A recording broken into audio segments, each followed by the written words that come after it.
how the New Orleans Saints could win a Julio Jones trade, a look at what the Saints love about Ian Book and what needs to be built upon, and a look ahead to the Saints' Week 2 opponent and division rival Carolina Panthers. That's all on today's episode of Locked On Saints. It's the Locked On Podcast Network, your team every day. You are Locked On Saints, your daily New Orleans Saints podcast. Part of the Locked On Podcast Network, your team every day.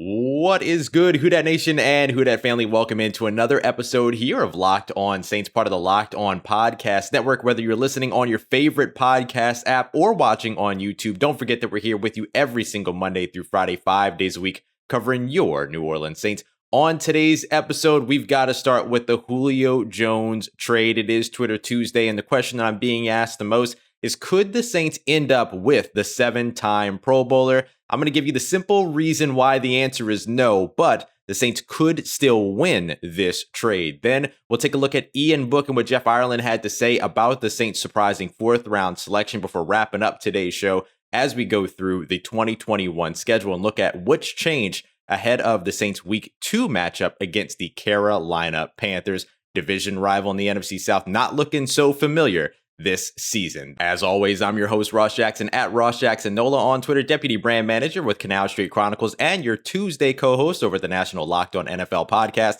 We got all that and a little bit of lanyard for you on today's episode of Locked On Saints. Now, as we get started with today's episode, we're going to start off with the Julio Jones trade saga as it continues to heat up after a wild situation with Shannon Sharpe delivering what appeared to be a cold call on Shannon and Skip undisputed yesterday on Monday. Now, of course, we're going to talk about this from the New Orleans Saints NFC South perspective. If you want to hear more about this from the national perspective, make sure you check out the Peacock and Williamson NFL show. Brian Peacock, Matt Williamson, they're going to be talking about this all throughout the day as well. But when it comes down to how this affects the New Orleans Saints, there are some pretty obvious ways, and then there are some not so obvious ways that the Saints could end up winning this trade. Now, if you missed it, Shannon Sharpe called Julio Jones on national television and effectively accelerated trade talks. Now, was this planned or not? Like, we would have to sort of, we could have our speculation around all of this, but as of right now,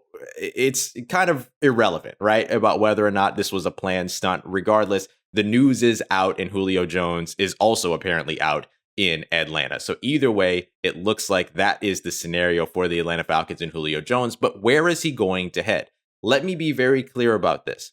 I am, let me say, 99.99999% sure that Julio Jones will not be a New Orleans Saint in 2021.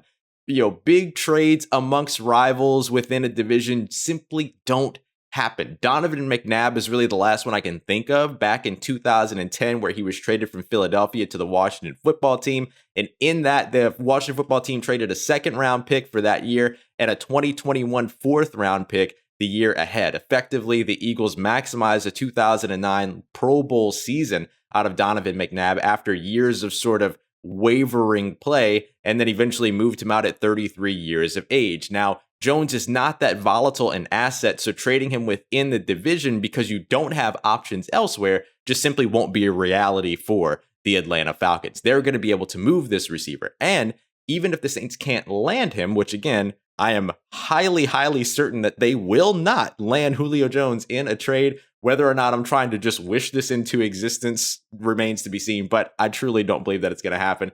They can still win this trade if he's shipped out to the AFC, which seems to be the Atlanta Falcons' MO at the moment. It seems that they are most interested in trading him outside of the conference. Now, if we go over to betonline.ag, they had some odds up for the top, I think it was 10 teams that Julio Jones could potentially land on. In the top 6, there were quite a few AFC teams. The Ravens, Patriots, Chargers, Titans, and Colts, in order of likelihood, were all listed within the top 6. The only NFC team that was listed in there was the San Francisco 49ers, and the Packers were a not too distant 7th in that ranking as well. So as we look at this and we consider who the opponents the Saints play in 2021 are, The only AFC opponents that are on this list that the Saints actually meet up with in 2021 are the Patriots and the Titans. So if Atlanta were to trade Julio Jones to the Los Angeles Chargers, Mike Williams would certainly be a part of that deal, something to consider there because the Saints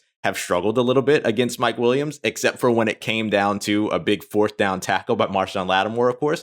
So that would mean to me, in terms of the two AFC opponents that don't necessarily give them a big enough return, the Atlanta Falcons, on the receiver in terms of a younger talent that could potentially take his place or that could help supplement a little bit on the offensive side, there's mostly be draft capital, would be the Indianapolis Colts or the Baltimore Ravens. And of those two, the Baltimore Ravens seem to be the most likely. Remember, in 2022, the Colts have to give up either a second or a first round selection based upon how much playing time Carson Wentz gets at the quarterback position, who they traded for this offseason. So it's a little bit tough to say, well, I guess whichever one we don't trade to Philly, we'll trade to you, Atlanta. Now send us your 7-time Pro Bowl receiver, all-time leader in receptions and receiving touchdowns. Like, it just doesn't feel like that's going to be a real situation for Indianapolis, though it could potentially play out. So the Ravens seem like the most likely, and honestly, that would be a win for New Orleans. It's not a team that they're going to play at any point during the regular season. It's outside of the conference, so they wouldn't meet them in the playoffs. Worst case scenario, you meet up with the Baltimore Ravens in the Super Bowl, and then you have to play against a Baltimore Ravens team that has Julio Jones, but also has a dynamic running game that's going to be hard to go away from. So are the targets really going to be there for Julio Jones if you end up facing him in the Super Bowl? Remains to be seen. The bottom line is that Julio Jones would be outside of the NFC South, outside of the NFC, and away from the 2021 New Orleans Saints schedule. Now, to be fair, the Saints have also fared very well against Julio Jones over the course of his career in Atlanta. Only 3 of his career 60 touchdowns have came against the New Orleans Saints. In fact, he actually has more fumbles than he has touchdowns against the Saints, 4-3 respectively. So the Saints dealing with Julio Jones, not the end of the world if he were to stay for the 2021 season in Atlanta, but obviously that amount of firepower in addition to Calvin Ridley, the newly drafted Kyle Pitts, Hayden Hurst, and Mike Davis out of the backfield with an aging Matt Ryan would be ideal for Atlanta to have all that firepower. Less ideal for a New Orleans Saints defense early on that might be struggling a little bit to replace some key losses over the course of the offseason. All right, y'all, coming up next, we're going to talk a little bit about the Saints draft class a little more, going into Ian Book next. We're going to talk a little bit about what Jeff Ireland had to say about Ian Book, what he likes, what needs to be built upon, and what the expectations are, and some of the best quotes about Ian Book from the interview with Jeff Duncan over at The Athletic. Then we're going to break down the Saints' Week 2 opponent with the Carolina Panthers. They'll meet later in Week 17 as well, but let's start off with the early meeting between these two and talk about what's different since the last time they met at the end of the 2020 season. We have all that coming up for you as we continue on with today's episode of Locked On Saints, part of the Locked On Podcast Network, your team every day. And I referenced some betonline.ag odds earlier when it came down to what teams seem most likely to land Julio Jones. At the top of that list were the Baltimore Ravens. Those odds have since come down, but there's still a ton that you can check out over on the website, whether it be NFL, NBA, which is going hard in the playoffs right now. Some incredible playoff games going on in the NBA. We've also got the MLB heating up as they get into mid-season-ish before we get into the eventual end of the year where we'll get to the World Series playoffs, which are always a ton of fun. And the Hockey Stanley Cup playoffs are going off right now. One of the best, I think, leagues when it comes to playoff teams and playoff play is the NHL. So any of those, if you're into any of them, you feel one way or another about any of the matchups that are going on, head over to betonline.ag, create your free account. Use the promo code LOCKEDON, LOCKEDON, to get a 50% welcome bonus on your first deposit. That's your first deposit. You get that 50% welcome bonus with the promo code LOCKEDON over at BetOnline, your online sportsbook experts. And also don't forget to check out our good friends over at BuiltBar.com. Simply the best tasting protein bars ever made. And whether you're looking at 17 or 18 grams of protein, you're still only looking at 4 or 5 grams of sugar in 9 delicious flavors covered in 100% chocolate and also limited edition flavors that hit over on the website all the time. And the best way to keep up with all of that is to go over to builtbar.com. And while you're there, grab yourself a box of your own, whether it's a mixed box or a build your own, to where you can pick up to 3 different flavors and get 18 protein bars sent directly to your door. The best protein bars on the market. And when you try them out, make sure you use the promo code LOCKED15. That's LOCKED15. Use the numerals 15, LOCKED15, LOCKED15 for 15% off over at builtbar.com. All right, Who Dat Nation, continuing on with today's episode of Locked On Saints. Thank you, as always, for being here with us, whether you're listening or you're watching over on YouTube. We appreciate you very much for helping to grow this family and for being along the ride with us here at Locked On Saints. So, want to continue to work our way through the New Orleans Saints draft class here. We've already talked about Peyton Turner, Pete Werner, and Paulson Adebo. I just put out a new piece over at CanalStreetChronicles.com about Paulson Adebo, by the way, that we'll talk about later on this week, but how Paulson Adebo could win a starting role with the New Orleans Saints this offseason. Just detailed some of the things that he might need to do. But one of the other players that's been very intriguing so far this offseason has been Ian Book, who was a bit of a surprise selection for the New Orleans Saints at pick number 133 in the 4th round. I was literally on a live stream talking about how pleased I was with the fact that the Saints didn't murky the waters of their first quarterback competition in like 2 decades by drafting a quarterback early when they went ahead and drafted a quarterback, but at least not one in the 4th round, and not one that's really going to murky the waters when it comes down to that quarterback competition. So let's talk a bit about what Ian Book brings to the New Orleans Saints, and specifically what Jeff Ireland, who sat down and had a great conversation breaking down the draft class with Jeff Duncan over at The Athletic, had to say about the Notre Dame prospect. So there are some things to really like about Ian Book. I mean, he's the most winningest quarterback in a historied franchise of college football over at Notre Dame, with the Fighting Irish 30-5 over the course of his career. And he also checks a ton of boxes for the New Orleans Saints in terms of what it is that they look at when it comes to drafting quarterbacks. And they don't draft quarterbacks very often, not in the Sean Payton era. We've only seen it 3 times so far. Early on in his tenure, we saw Garrett Grayson about midway. Last year, we saw the Saints trade back into the draft to draft quarterback Tommy Stevens, although they wanted to move him to tight end. He's now with the Carolina Panthers, who that was a whole petty dispute in the first place. But now the New Orleans Saints drafting legitimate quarterback here in Ian Book. Now, how legitimate is he really? Well, he checks enough of the boxes for the New Orleans Saints to feel like he can be a legitimate quarterback despite his stature. Yes, he's a short quarterback, just like Drew Brees, right around 6 foot, but he's a 3-year starter. Check that box. He's won more than 20 some odd games. Check that box. He's a 2-year team captain. You can check that one.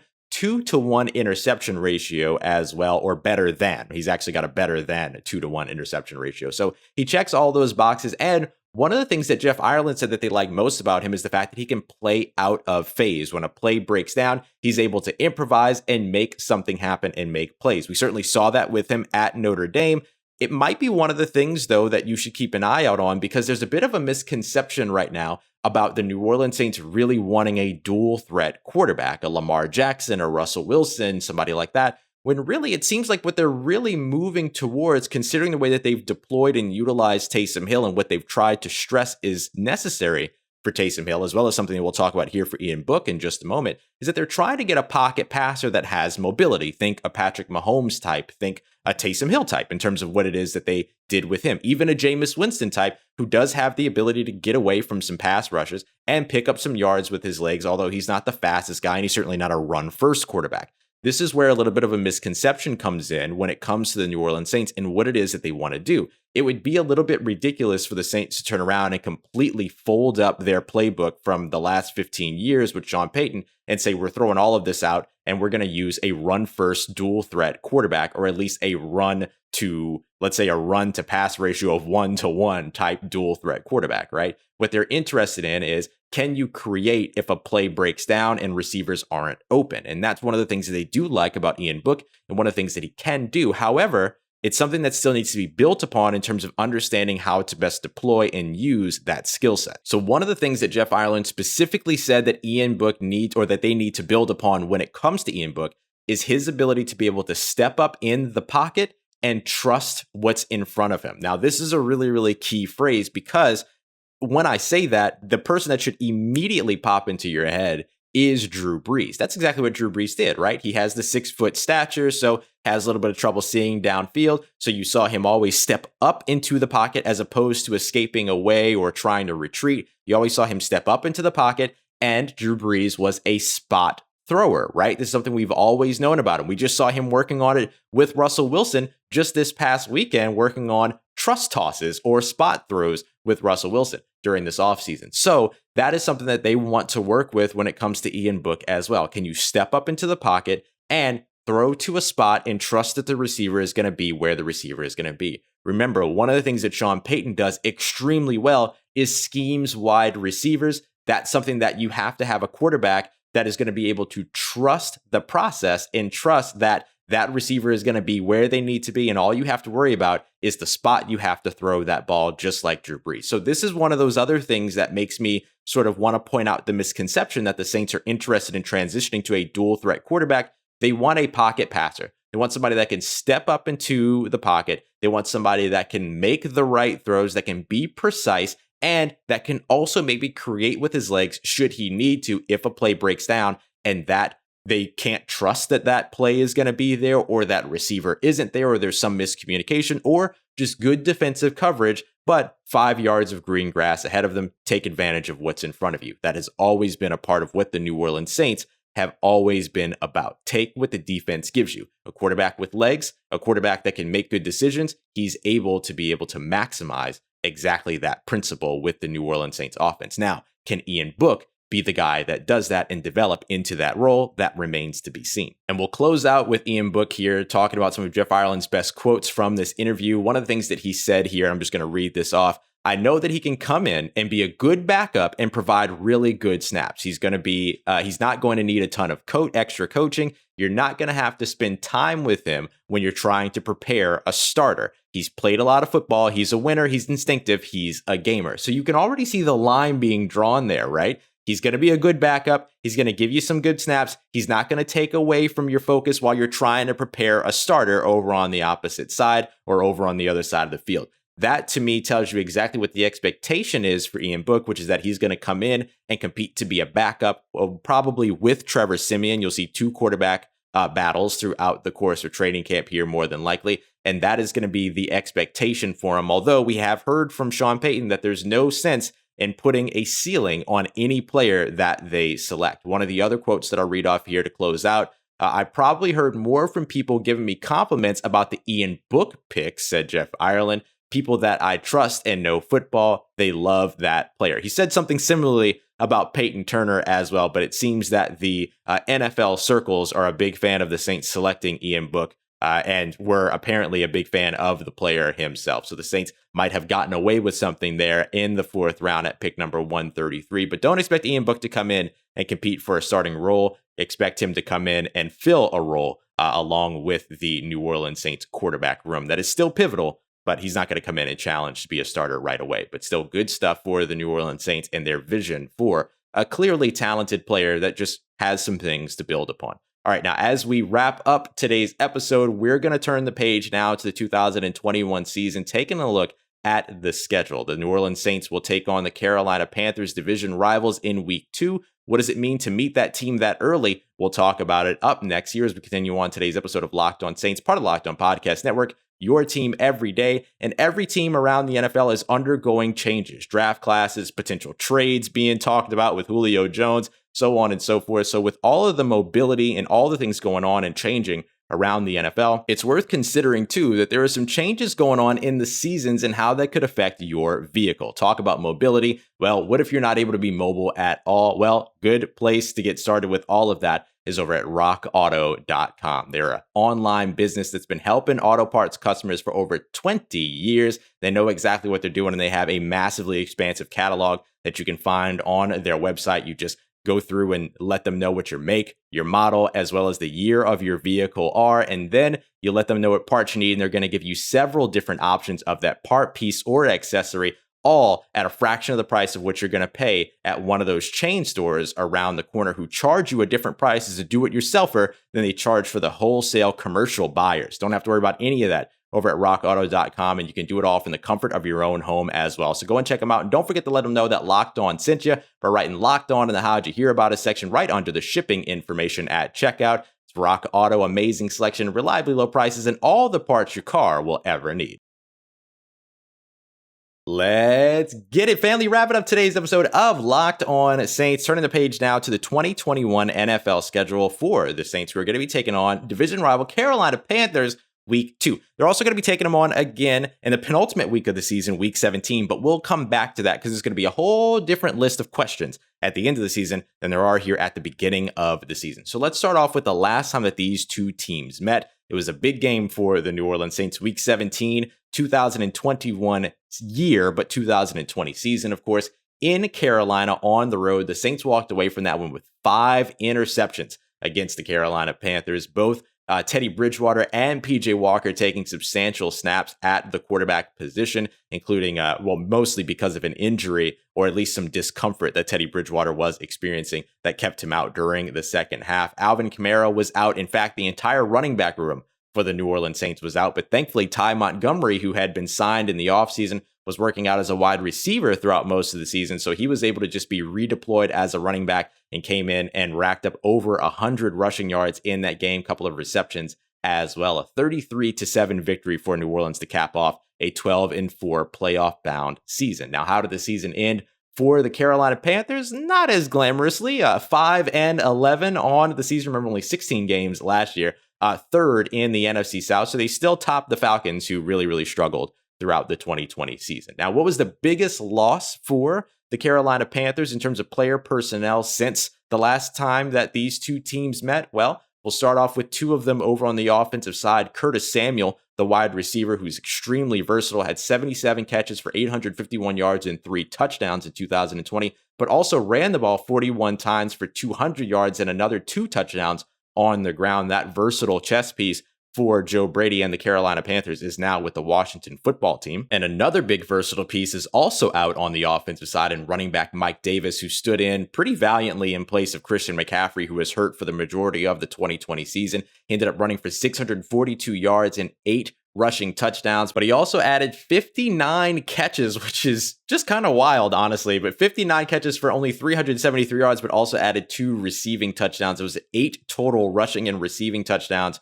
for Mike Davis, leading the team in that category in terms of scores. Now, the biggest in-house free agents that are coming back to the Carolina Panthers, both on the offensive line. You'll notice a little bit of a trend here, a lot of good offensive players being retained, but really, a lot of changes going on over on the offense. Let me say it that way.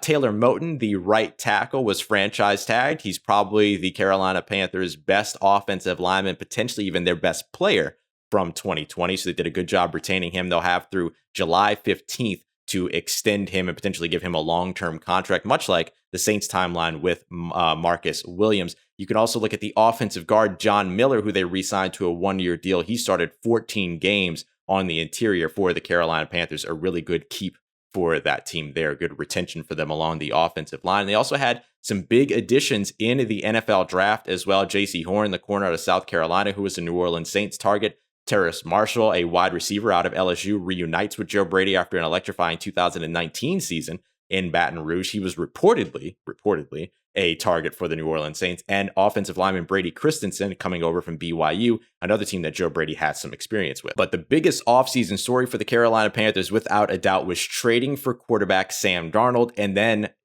subsequently trading away Teddy Bridgewater to the Denver Broncos. Now, there's going to be a lot of question marks surrounding Sam Darnold, so we'll circle back around to him in just a moment. But without a doubt, that was the biggest offseason move for the Carolina Panthers. Best player in 2020, I'm going to go a little bit out of the box here. Taylor Moton is probably a good one, a really, really good option for them. He was outstanding for them over at the right tackle spot. But I'm going to go with edge rusher Brian Burns. He didn't have a super impressive 2020 season, 9 sacks, 8 tackles for a loss, 21 hits on the quarterback, but he did all that while also playing 17% of snaps on special teams, so they kept him busy, and he still produced, and he did that after following up a 7.5 sack rookie season as well. So he lived up and exceeded the hype that he created around himself as a rookie, and I do think that he has the potential to take another step forward here in his 3rd season and be extremely disruptive as a pass rusher and potentially one of the top 10 pass rushers in the NFL if he's not there already. Now, let's talk about the biggest weakness of the 2020 Carolina Panthers.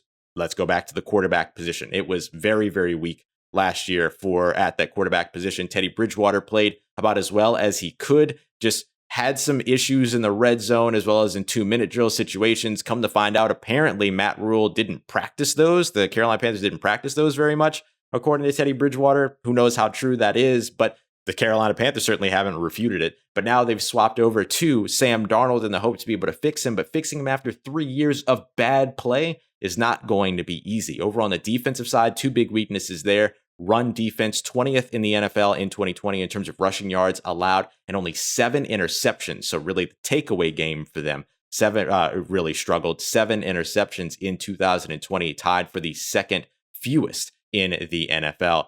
Really, the only team that had fewer than them were the Houston Texans, who had only 3 in 2020. So questions ahead of this game, and to close out this segment, how quickly is Sam Darnold going to get into rhythm, if at all? Again, I really think that fixing Sam Darnold is a bigger task than maybe some folks think. You have a quarterback that comes in and struggles in the early portion of his career. It's not very likely that he ends up getting fixed simply by going to another team. But we'll see if Matt Rule and Joe Brady can do it. Again, who's going to be the cornerback 2 for the New Orleans Saints, and potentially even who's going to play at cornerback 1? Will Marshawn Lattimore even be available early on in the season? You can read a little bit more about the option of Paulson Adebo and how he could step his way into a starting role early over at CanalStreetChronicles.com, but we'll also revisit that later on this week. Can the Saints finally eliminate the DJ Moore big play? Look, DJ Moore doesn't kill him in terms of points scored or anything like that, but there's always some big play that DJ Moore scores down the field, and